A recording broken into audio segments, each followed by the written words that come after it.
Then, I'll take my leave first, Head. You've done well, Leo. Farewell, Head of the Divine Ministry.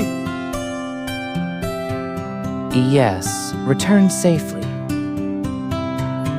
Now it's time for us to return to our respective places, Ismay. I'm afraid that won't be possible. There's still a conversation between us that remains unfinished. A proper discussion is overdue. I see. Well, you're not highs, so I suppose I have no reason to refuse a conversation with you. However, since I allowed you and your squire to join us earlier, I would like you to grant me a small favor this time. A favor from you, Uria. Let's continue the rest of this discussion within the realm of the Divine Ministry.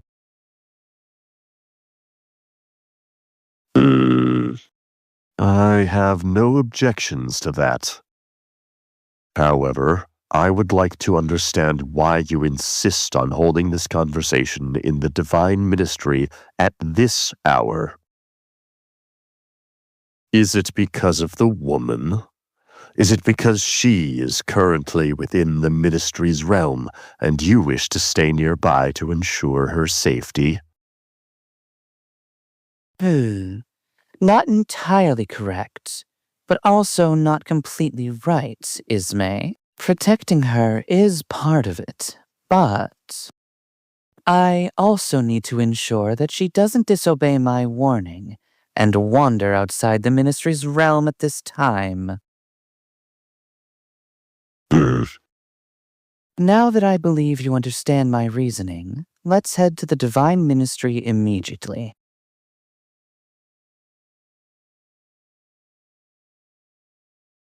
Frankly, Uria, your recent behavior is difficult to understand. On the first day you accepted the woman as your apprentice assistant, you explicitly told me this: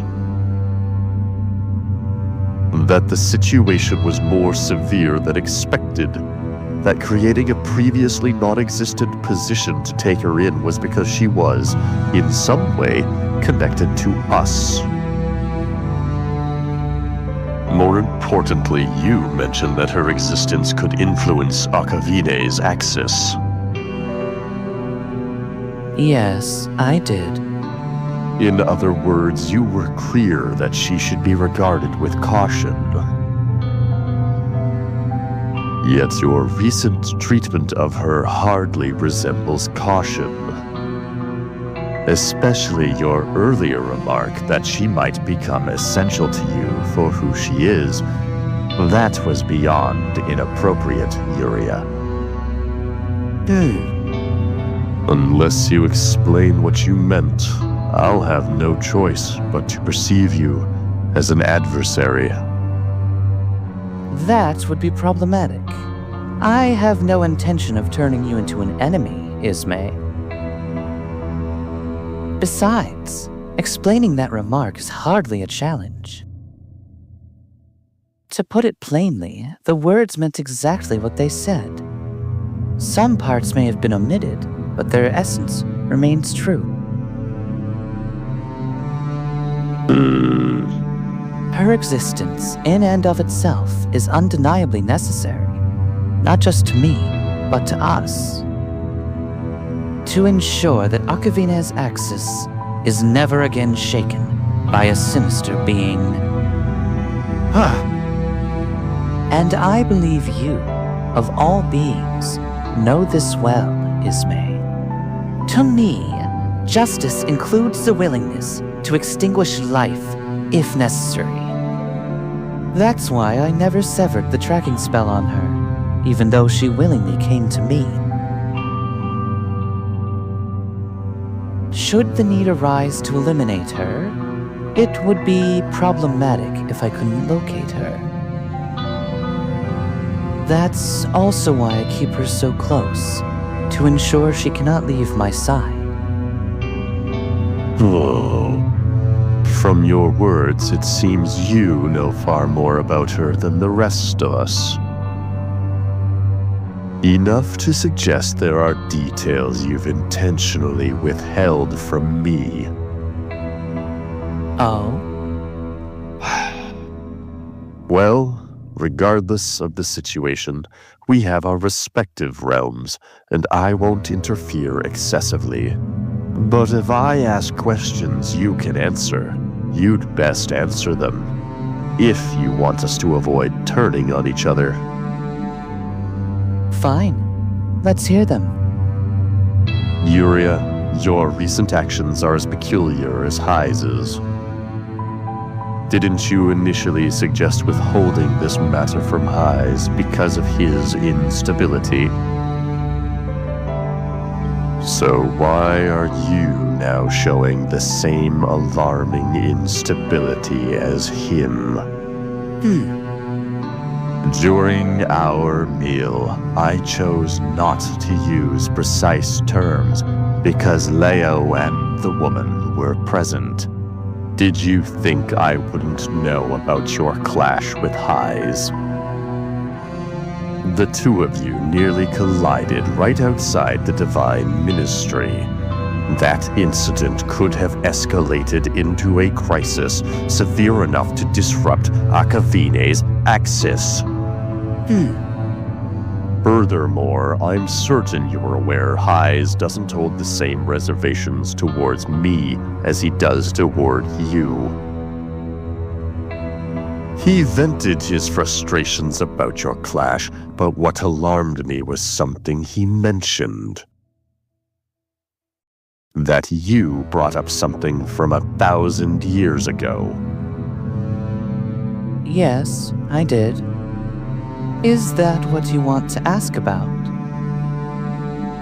Uria, do you believe that the blasphemous incident from 1,000 years ago remains unresolved? That remnants of that incident are now seeping into Akavine and influencing its axis? I can't think of anything else subtle enough to infiltrate Akavine's core undetected, except that incident. Yes, at least I share that belief with you, Ismay. But it seems you've gone beyond belief and reached certainty. No, not quite. If I were fully certain, I would have shared it with you immediately. It's only recently that I connected her to the incidents of 1,000 years ago. Before that, I lacked the clarity to tell you everything.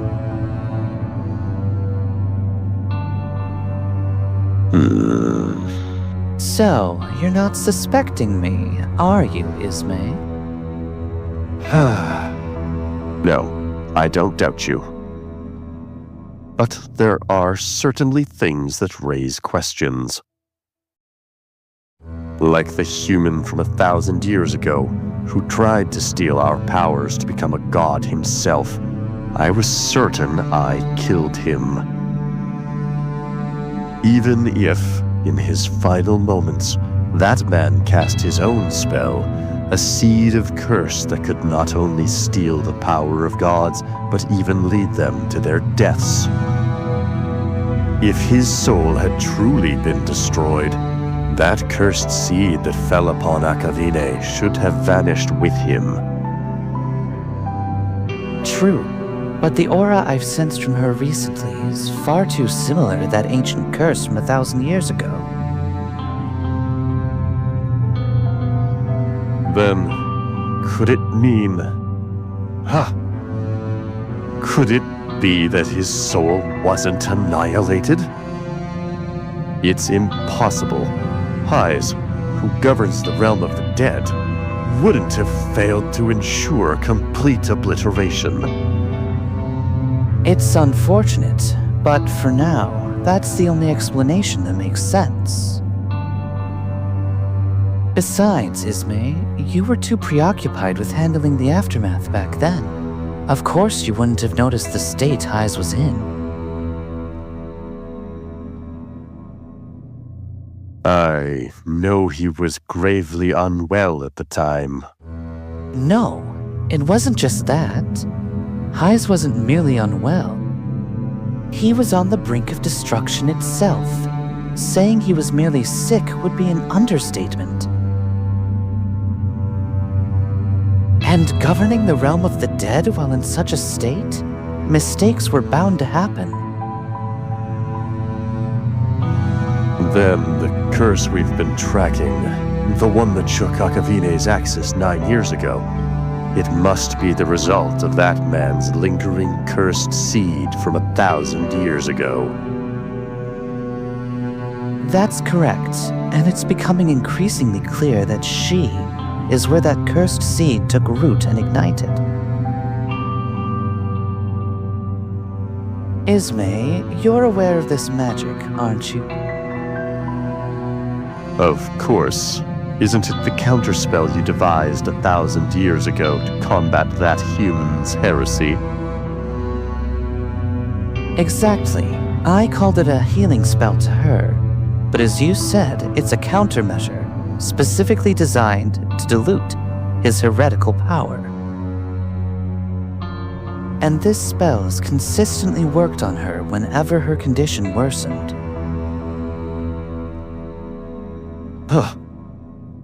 This is grave.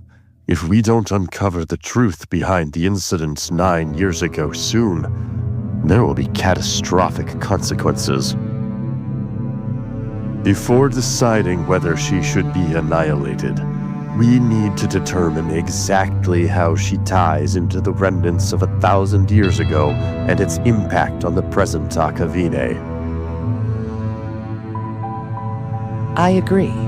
That's why I'm thoroughly investigating every detail surrounding her life, especially the circumstances of when she was 12, Ismay. Fine. At least I now understand why you're so attentive to her. It's for the sake of Akavine.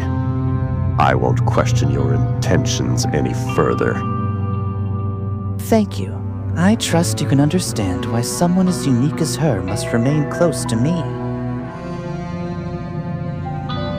There is no reason not to understand your intentions, so of course I trust you.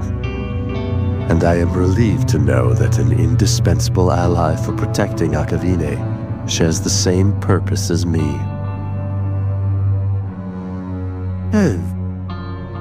Then I'll leave it at that.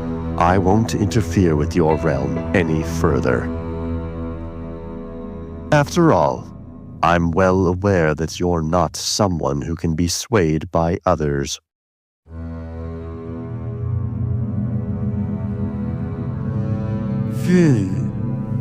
Still, I feel a little guilty for deceiving you, Ismay. Truth be told, I knew from the very first moment I met her that she was connected to the incident. From the very beginning, I knew that the incident from 1,000 years ago wasn't truly over. Which is why, from the very outset of this investigation, I suspected that the curse we're pursuing is connected to it. When I first made contact with and used magic on her, it confirmed my suspicions entirely. But Ismay wouldn't know that. You were too consumed with managing the aftermath to realize how dire Hyes' condition was. So dire that he couldn't even manage his own realm.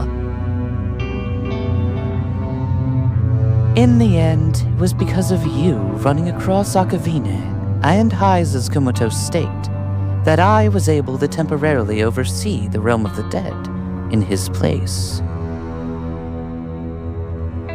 The reason the man's soul wasn't destroyed? It's because I didn't annihilate him. I've always known that the incident of 1,000 years ago wasn't truly over. And Ismay's biggest misunderstanding is this. Her role in bringing closure to the incident won't simply end with her annihilation. I'm sorry to her, but there's something she must accomplish before that could ever happen. Still, there's no need to worry, Ismay. My resolve will not waver because of her.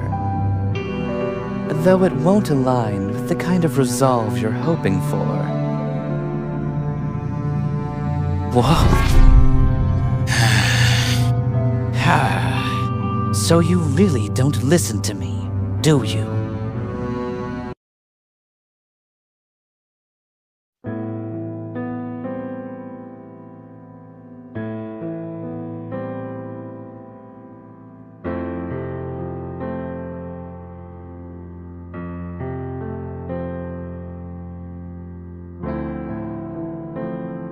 Why is my heart racing like this?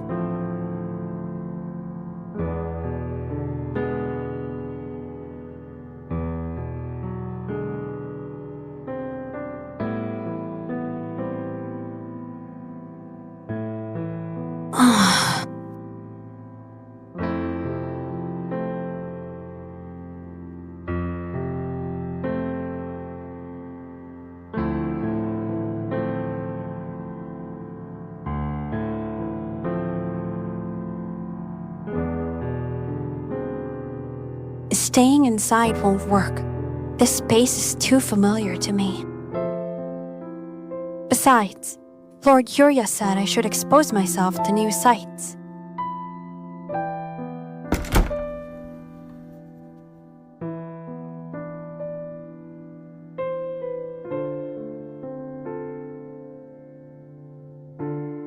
New sights, something unfamiliar.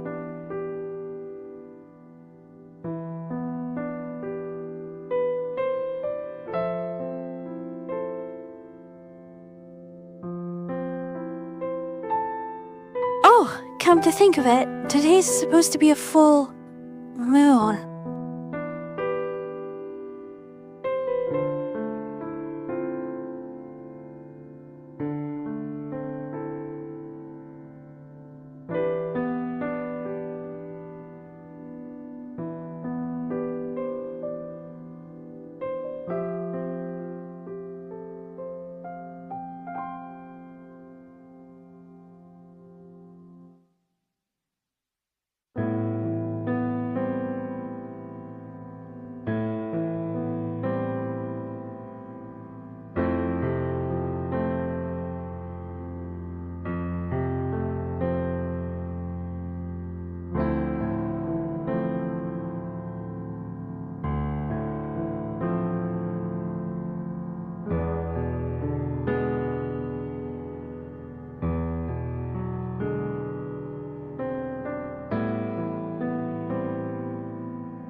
It's not that it reminds me of my parents. Every time I crouched and cried, I felt like I had become meaningless.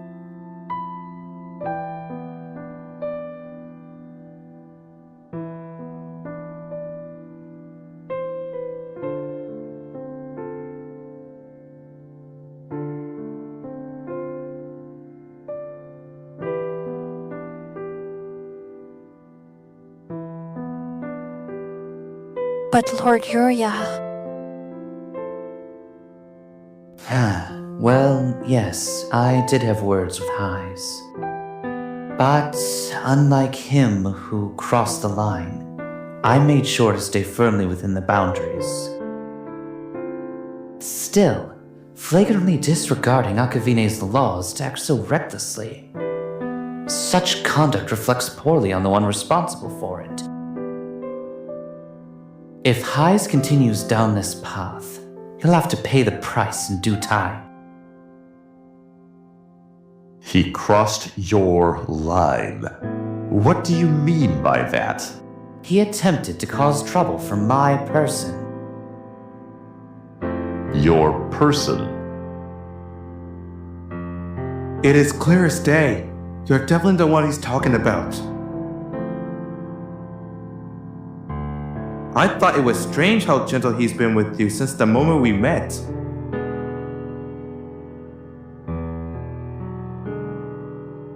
From here on, I feel she will become someone truly indispensable to me. I need her for who she is. For who I am.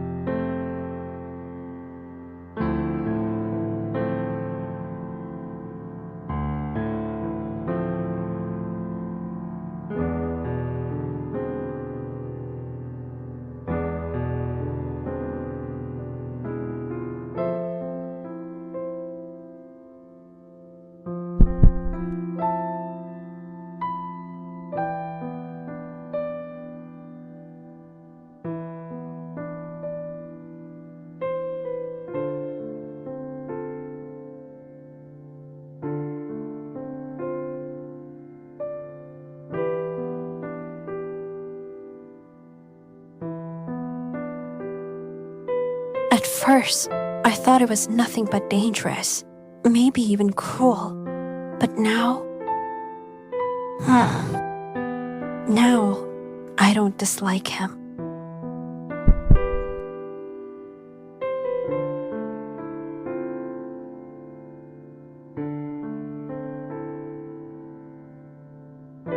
What is this?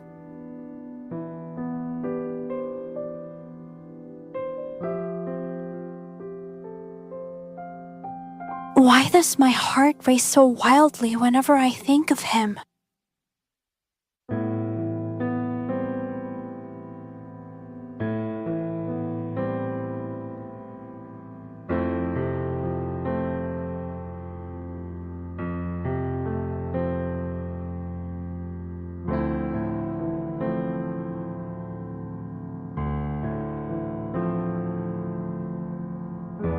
I've never felt this way before in my life.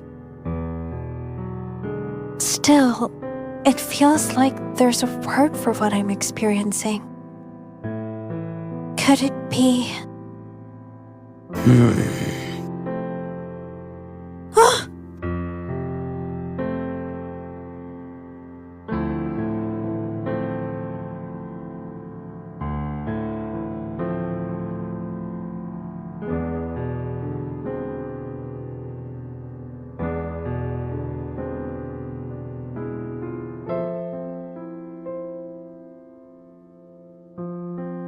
Could it be? Where are you off to at this hour? I believe I warned you before. At nightfall, you are to remain within the Divine Ministry's realm, and after night descends, within the dormitory. So why are you disobeying me?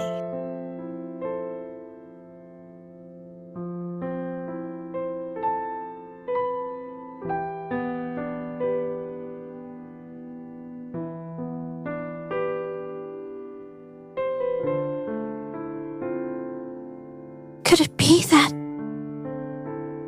I wanted to see him?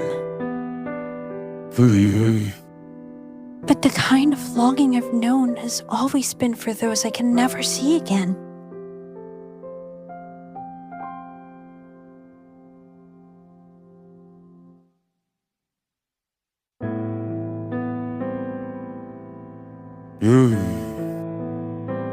Then what is this unfamiliar feeling? Answer my question.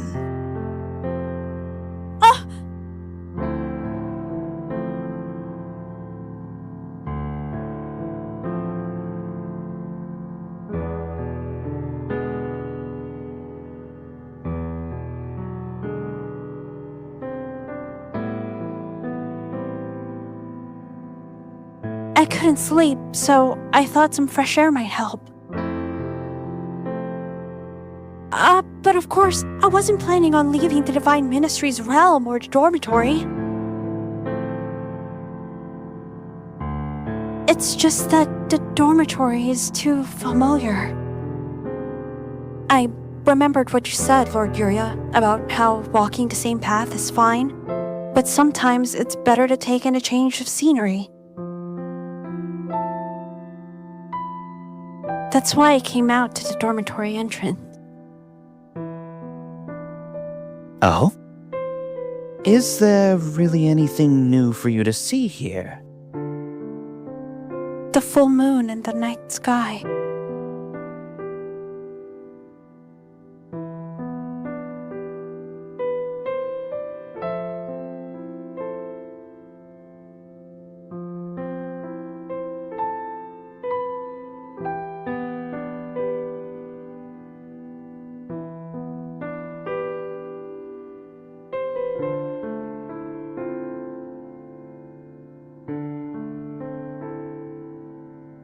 For me, the full moon has always been tied to sad memories.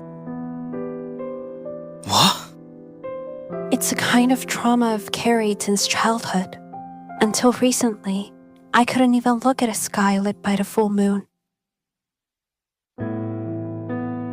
So, why were you gazing at it so intently tonight?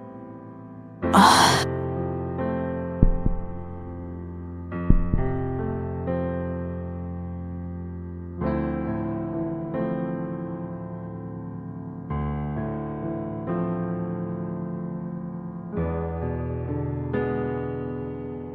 It's just that.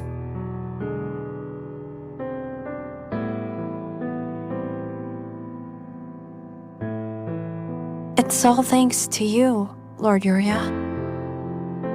Thanks to me?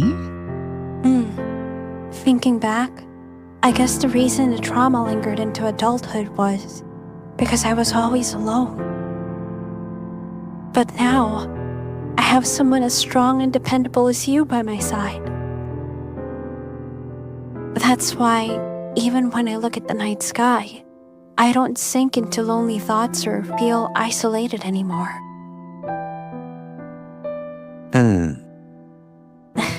I've said it before, but I truly mean it. Thank you for everything. Because of you, I've come to realize the full moon in the night sky I used to look up at in sadness can actually be beautiful.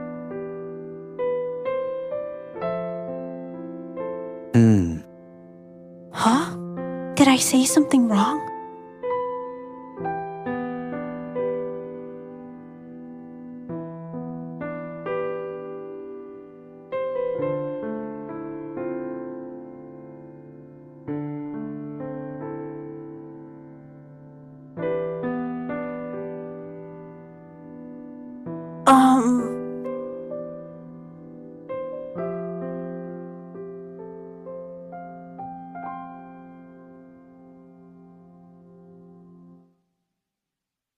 I'm not sure if I'm right, but I think the reason you showed up here tonight was out of concern for me. You wanted to make sure I didn't cross the Divine Ministry's borders again. Of course, I could be wrong. Either way, thank you for looking out for my well-being once again. By the way, before I go, may I ask you something?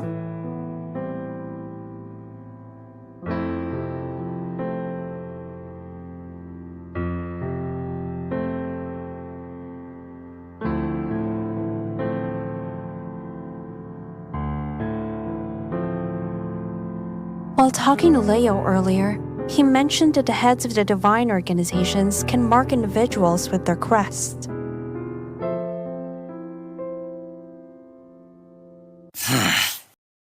Leo has the crest of the Holy Knight's head, so I asked him if you'd ever done the same. He said you've never marked anyone, but I couldn't help being curious. Is it true, Lord Uria? Have you never marked anyone with the crest of the Divine Ministry?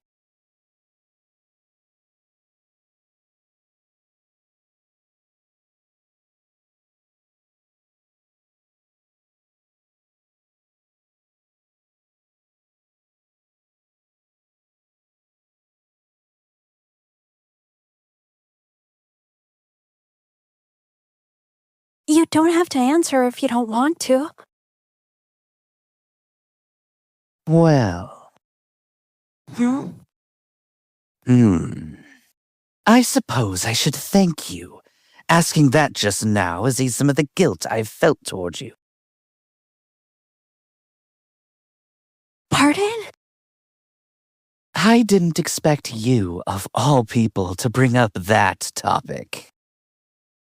So, really, thank you. You've reminded me that even you are no different from any ordinary human. What is that even? Shh. Stay still.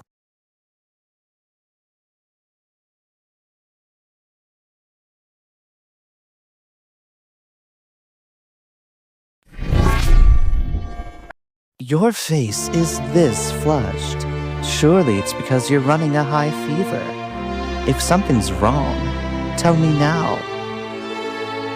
If it's serious, I can cast healing magic like before.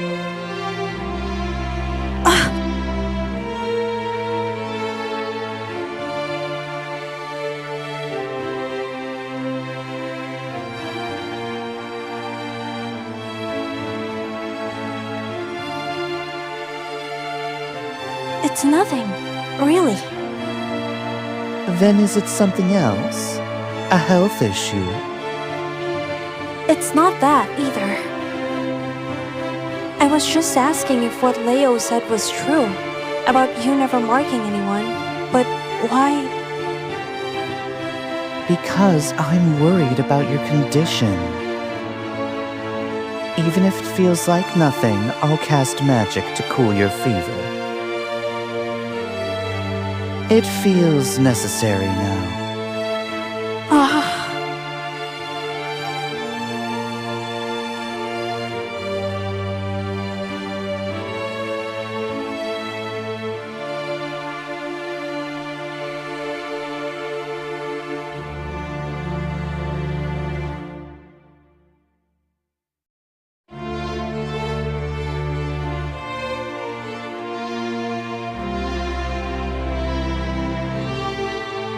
Thank you, Lord Uria.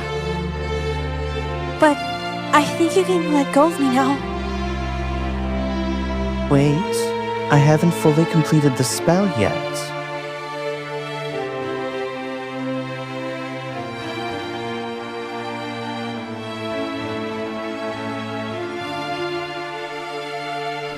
And as for your earlier question, yes, that squire's words are true. I've never bestowed my crest, the insignia of the divine ministry, upon anyone. However, there were those who begged for it, people who foolishly clung to me, pleading for my favor. Those who concealed their ambitions and groveled, hoping to use the divine ministry's crest to assert their superiority.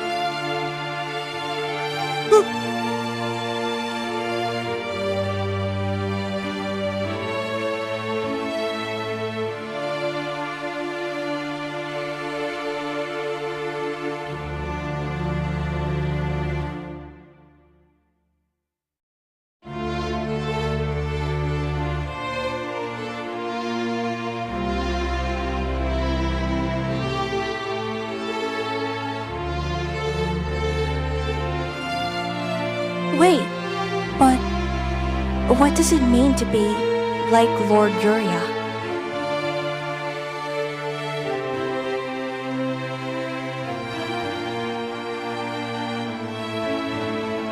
Foolish humans, all of them. And it wasn't just humans. Even the heads of Akavine's organizations assumed I would grant their requests without question, simply because I'm Uria Mahel. Truly, such utter, nonsensical words they spout. Wherever I go, there are always those who complain that I'm not acting like myself. To be like Lord Uria is... something that shouldn't exist from the beginning. It's no different from the stigma of being branded upon me as a cursed wretch.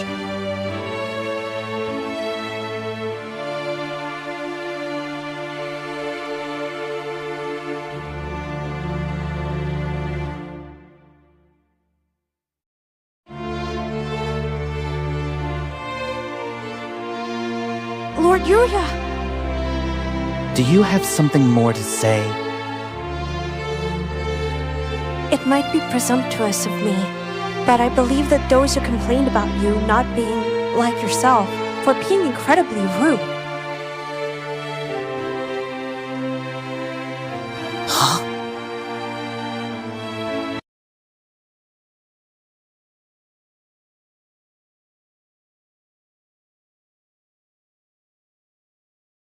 And I've also been rude to you.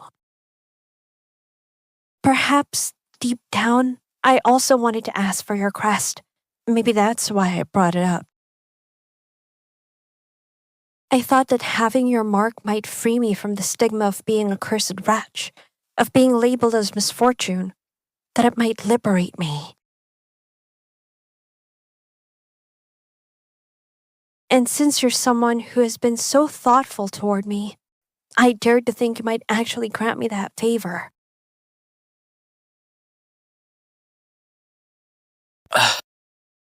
But now I realize, as you said before, the divine ministry is wholly under your jurisdiction, Lord Uria. To ask for your crest, to cross your boundaries, to intrude upon your realm, it's not right. Huh? So, just as you have chosen not to give out your crest thus far, I will respect your realm, Lord Uria. I don't want to offend someone who has been so kind to me. Never. What? Why? Just moments ago, you were thinking like everyone else. No different. So why, all of a sudden, I see you as a means to an end? No more, no less. That's how I've always seen everyone who's passed through my life. You are no exception, unique circumstance aside. And just as I treat others that way, every single person who has crossed my path has treated me as a tool for their own needs. So, why? Why? Why do you seem to care for me? To feel sorry for me? To be genuinely grateful for my existence itself? That shouldn't be the case. Not even you could bring up such a topic purely out of sincerity, without some need or purpose. Surely that must be it. So, why do you seem so genuine that it suppresses even my instinct to use magic? To turn you into a puppet bound by necessity alone? Why?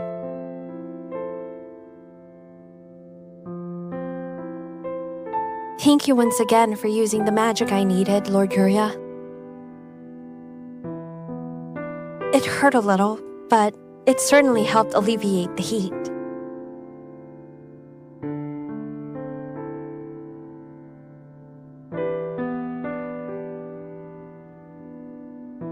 But it's gotten quite late, so I think I really should head back now. Just as you wished for my safety, I also hope you have a peaceful night. Though, of course, I'm sure nothing could trouble you.